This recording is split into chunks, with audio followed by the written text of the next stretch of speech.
all my life I felt disconnected in some way from right from birth, right from childhood. Most children learn to bond with their parents, and I never bonded with my mother in the beginning because I was born with a cleft palate. And so that initially, that disability disconnected me from my mother, who already had how many children? I was one of 11. And so for my mother not to connect with me because of that, the disability, she needed help. From there it was 3 before I realised that who my mother really was, and it wasn't the person that was looking after me. And then I felt that disconnection again because that person was taken away from me. And then I was reared with my biological mother, who was there all the time, but I didn't know she was.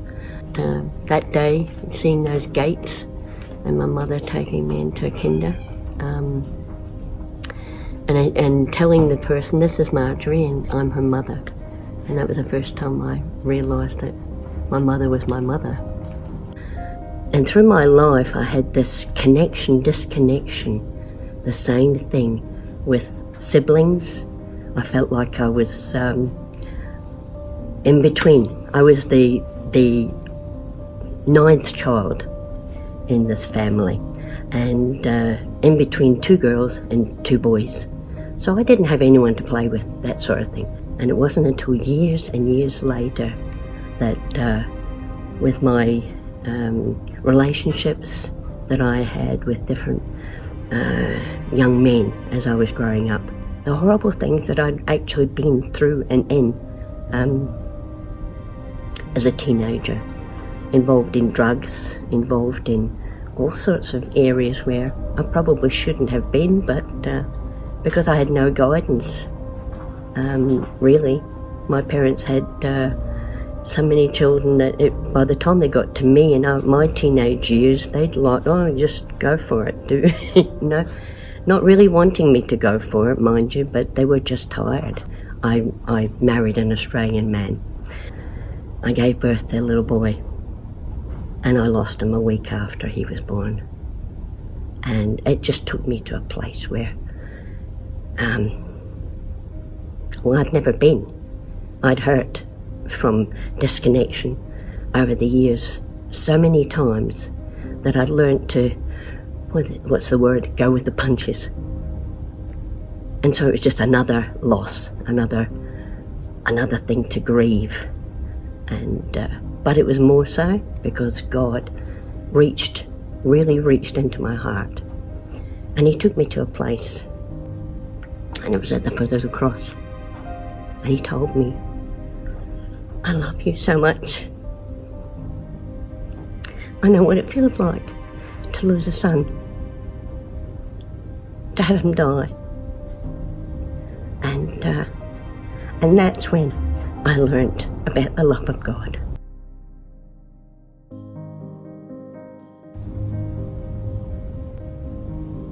Can we stop there for a minute? Yeah. Sorry. That's okay.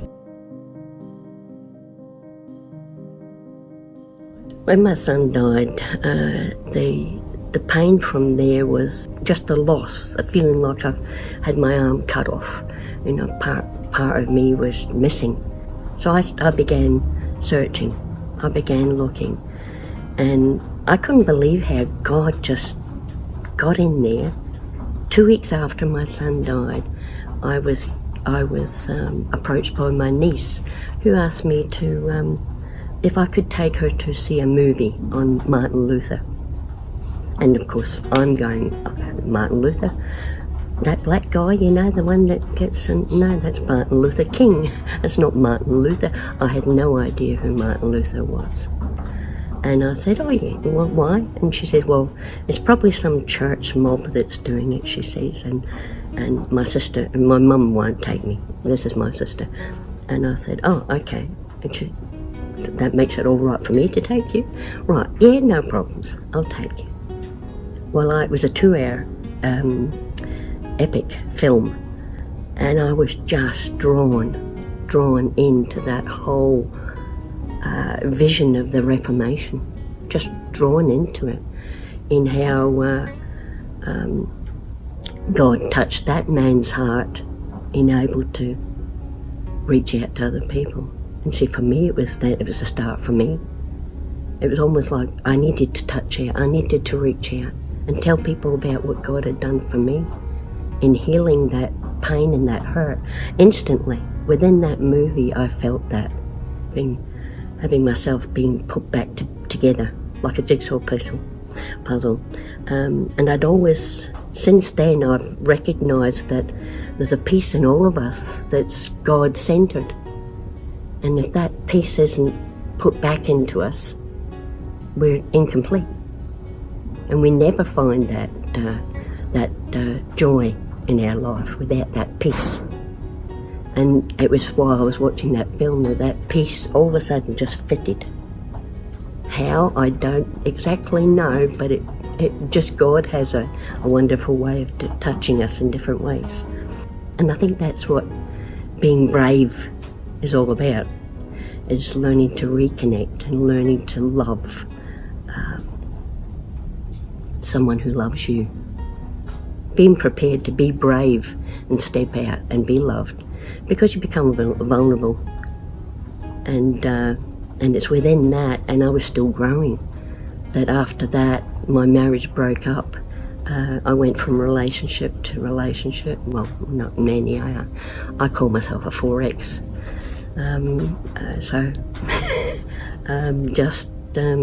It's that third relationship that God brought me to another place in my life where He says, you know how much you loved that person.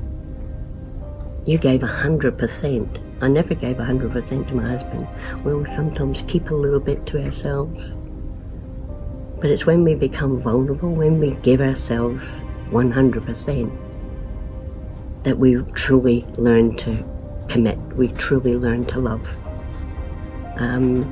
And it was through that relationship I learned to love. And when that relationship broke again, because it wasn't what God wanted in my life, but it's like He allows things to happen in our lives to take us through another path of understanding. And it was through that path that I learnt He wanted me to love Him with that 100%, that same 100%, give everything, become vulnerable. And I'm thinking, why? Because He knows me. He knows everything I think. He knows what I've gone through. He knows every hair on my head. Why would He need me to? But it's learning that process of committing yourself 100% to a relationship that He wanted me to learn. He knew me, and He knew my heart, and He knew I needed to do that. And it wasn't until then but it took me 2 years. And in that 2 years, I went from being someone who was 80, well, it's a bit like I am now, 85 kilos, down to 34 kilos. I became so ill and distraught because of this broken relationship. But that's when He took me into that, learning to love Him with that 100%, learning to give to Him, that my life pivotal change again. So from there, I have grown more so. I've never gone into the pits of despair. I have moments of anxiety occasionally when I feel like I'm not doing for God what I should be doing. There's times where I sometimes think, work becomes more important. But then a friend of mine came out with a book, and that book changed me again, another pivotal turn. I read that book, Every Heart's Cry, Danny Sinnott.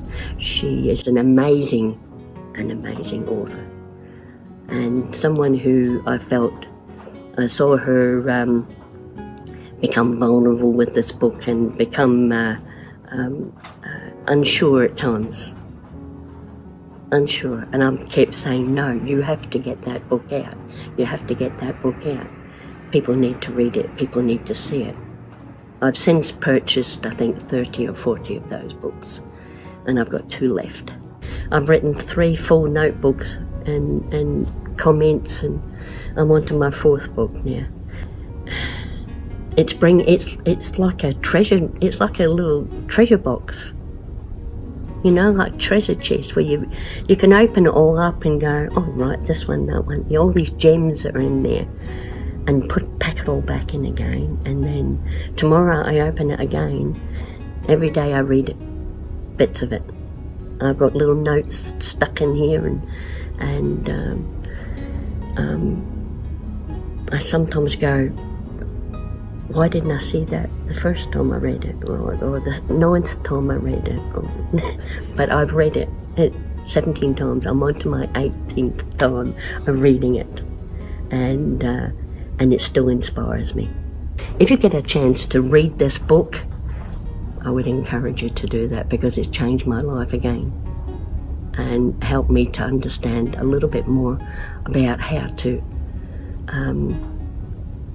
reconnect, and how to not disconnect, you know, because we tend to do that. We tend to pull back. If someone hurts us, we pull back. We crawl into a shell. I've learned to not crawl into that shell again. I've learned to stand forth. I've learned to be brave, and that's again, we're going into the brave enough. I feel like there's times where I'm whole now. God sometimes takes me into that brokenness at times to remind me of how much He has always been there for me. And that is where we recognise where when we're struggling, we can reach out, and He touches it. He's there holding us up, like the footprints in the sand. He holds us when we're at our most vulnerable, when we're at our most sadness, and He lets us know He still loves us through that. Sometimes we don't know it until we can look back and we see it. Sometimes it's a moment that connects with us straight away, and we can feel God's love straight away. Other times it comes in pieces, but He's always there. He never leaves you, never.